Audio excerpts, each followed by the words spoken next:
What is going on, YouTube? This is Acid Root. So I'm going to review the second EP by Megan Thee Stallion. And basically, this project is called Tina Snow. It came out at the tail end of 2018, and it was a kickoff to Megan Thee Stallion's Quite Large 2019.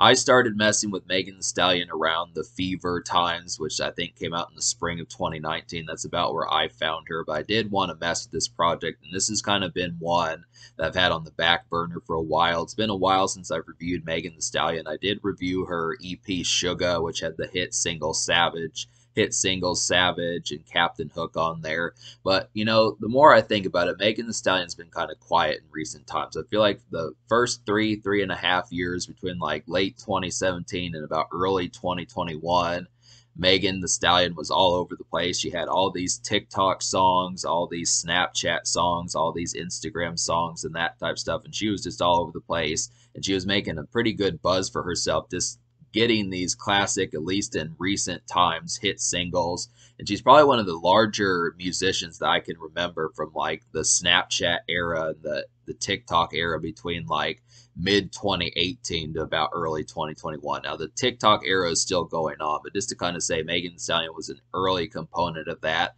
But ever since the Tory Lanez shooting, she's gotten particularly quiet, and it's just been less and less that we've seen of her. And the dominant Meg from like the summer of 2020 and like the first half of 2021 is just not there as much. I kind of feel like I wanted to bring back some of this just because I do feel like Megan Thee Stallion has a pretty shrewd amount of I feel like Megan Thee Stallion has a pretty shrewd amount of talent.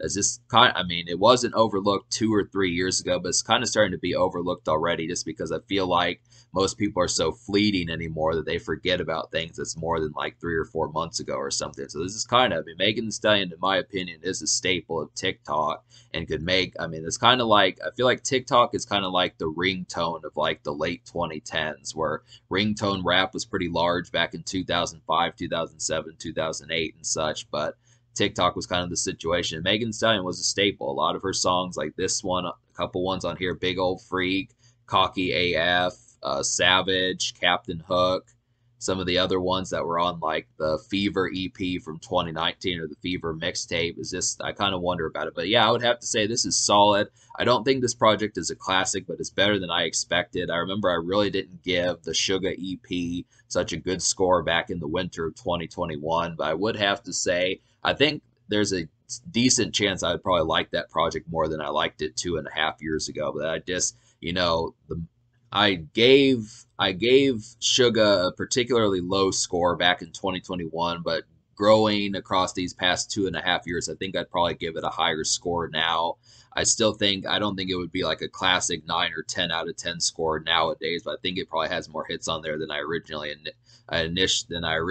gave it initially. And I just would have to say I want to give more credit to Megan Thee Stallion just because she is a hit artist and she's been kind of subdued recently, and we gotta she's been kind of subdued recently, so she's worth supporting and that type of stuff. So we gotta get some of this back in the mix. So there were two singles off this project. The first one was Cocky AF. So this one basically I saw this one as like a midway kind of crunk bop, definitely a night venue kind of jam. Just pretty nice overall. Has a really nice beat, real slinky and just kind of back and forth. I really like the kind of belly vibe in the verse that kind of goes along with it. But it also has like this really kind of distorted synthy stuff in there that's pretty awesome too. I do like the overall concept of it. This one seemed like it would have been a hit back in the day. I wish I would have seen this song blow up on Instagram and stuff as it was happening, because I definitely think it was a pretty like rock solid jam and stuff. Just an overall hit. This is a pretty simplistic one. It's interesting to kind of get Megan Thee Stallion kind of doing pseudo crunk and stuff, because she could have just made like twerking songs, but this is actually one that just has like a lot of bass and stuff like that in there.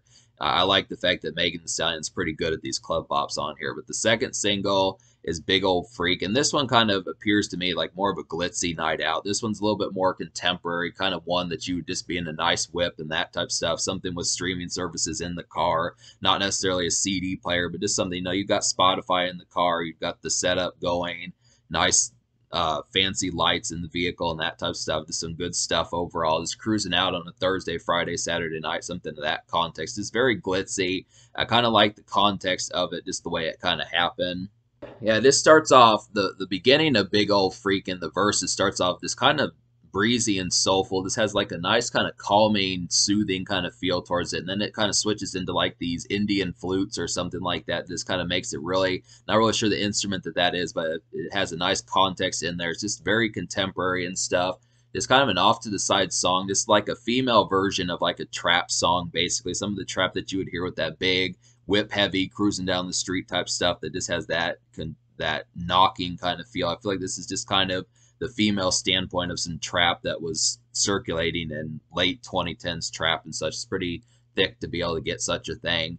But there's 10 songs in this EP, so there's actually a good assortment of songs on here and a good share of this project. 3/5 of this project I wound up recommending. So I'm going to go ahead and list the 6 singles out of 10 or the 6 songs out of 10 that I recommend to you. So those 6 songs would be Cocky AF, Big Old Freak, Good At, Freak Nasty, Hot Girl, and What the Fuck I Want. So Good At's a pretty regular kind of mellow evening kind of song. I definitely like the kind of lambent and just relatively relaxed feel of the production on here. Just has very light kind of piano, or not piano, but just key licks on the song. It's just kind of an evening commute kind of bop at the clubs. Something I feel like they'd probably play at like 7 o'clock p.m. as they open. Just the initial opening where the energy's not full-blown rave and festivities and stuff, but just kind of an entry and just kind of more mellow. First getting a couple drinks, the initial kind of dap and congregating that kind of happens and stuff. I do like the concept behind that. Like Hot Girl is another nice one. This one has a pretty quick mid. This one has a pretty mid pace. Hot Girl has a pretty mid pace kind of feel towards it. It's definitely like a twerk and dance cut. It's pretty infectious. It's kind of like the concept of it. It's not quite as like twerk ready as like Freak Nasty is, but these are just a couple good ones. I feel like Cocky AF, Freak Nasty, and Hot Girl are kind of like the twerk dance club type tunes. This is good to kind of get some of these. Freak Nasty is probably the biggest beat on here. Freak Nasty is a real nice twerk song. This works as like a solid dance club hit. I just really like the pace of this one. Probably has one of the best beats on here for dancing and that type of stuff. I feel like Hot Girl and Freak Nasty are the 1-2 punch for that sort of thing. And these are probably the most ready ones. I mean, Savage and later hits that Megan Thee Stallion had learned to perfect this a lot more. But I do feel like this is a pretty rock solid pace to be able to get some of these just as far as that kind of went. So just on one of her initial kind of vibes, this is pretty good. And What the Fuck I Want has a real kind of distorted nightclub kind of feel. This is a late night cut, just late night fun on there. This one has kind of like some menace to the energy of it, just really kind of like gripping and a little bit more bitter in its kind of valve as to how it happens and stuff. I like the context of just Megan Thee Stallion kind of being a vicious personality and having some toot and that type of stuff to kind of mess with as far as that kind of goes. Just a real kind of rave kind of song on here. So I do like the kind of distorted kind of like hazy kind of guitar like beat of that one. This is a nice touch. It's not a beat that I've heard too many songs like oftenly enough. So it's kind of thing as to how that works. So yeah, 6 songs out of 10. Talk about some of the ones I didn't enjoy. I really feel like Cognac Queen. I like the song title, but I just felt like that one was just a little bit too sluggish for the pace of how I would have liked it. I really was hoping to like that song, but I just couldn't convince myself to enough. And Neva, and then basically Neva, Tina Montana, and Make a Bag are all kind of like these kind of flat sounding trap songs that are not really dance club cuts, but just kind of lay down, give the rundown, kind of lay it down flat, kind of just the send off kind of songs that just don't really do a good job of being compelling while trying to do that. I mean, they kind of have that kind of distributed kind of feel towards it as far as just trying to say what's up and that sort of thing, but this is mostly just about getting money and kind of boasting and that type of stuff. There's not really much else besides just, stacking up cash and kind of having like just kind of being stoic while doing it. So it just didn't really have that much compellingness about it. The beats were not much to speak of either. I felt like Make a Bag was almost like a more minor version of like Big Old Freak, but it just didn't quite hit as hard and was quite as addictive as Big Old Freak. So that's just kind of the thing. So me liking 6 songs out of 10 on here. I'm going to go ahead and give this album like a 6.5 out of 10. I feel like that's pretty solid. There's enough on here for me to like. I did like both the singles, but I think a number of things that take off from the score a bit. It's just the fact that it seems like this is an album that's not on CD, so I kind of wonder if it's just like a digital only, because I feel like some of these would be packaged pretty well.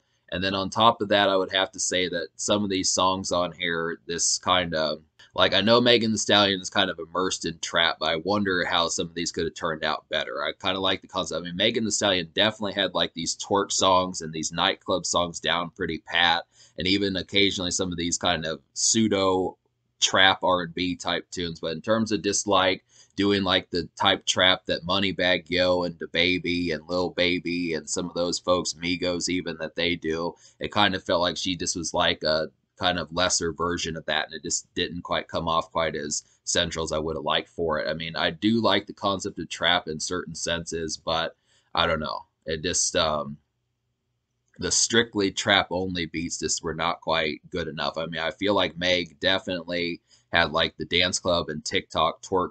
Megan definitely had the TikTok and dance club twerk type cuts on here pretty solidified. But in terms of switching it up and kind of trying to be like the thug posturing kind of trap rapper, it just was not quite as convincing. So 6.5.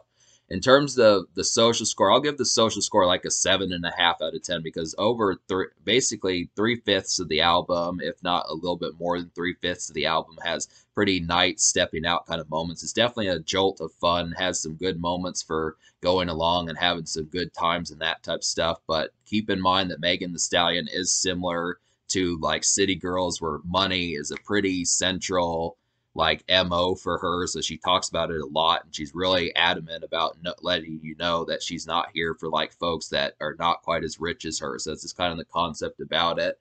But I would have to say, I mean, this is some fun stuff on here, but it's just kind of atypical, or is this kind of typical kind of mentalities and MOs of like most standard trap music from the 2010s. So it's just kind of that context where the mentalities of it can get tiresome in some senses. But I do like the concept of how this music is fun, and it does have some good making it rain and kind of twerk songs and dance club songs and festivities, drink songs, and that type of stuff. This is kind of the thing. So in terms of the future, like I said, Megan Thee Stallion's been kind of quiet in recent times. She's been healing from the shooting that she had where she almost died because of Tory Lanez. She's been trying to bounce back, but it just has seemed like she hasn't really had her spirit in it. So we gotta, hopefully she gets back into the mix of that, and hopefully she gets back into the swing of things, because this is some good stuff on here.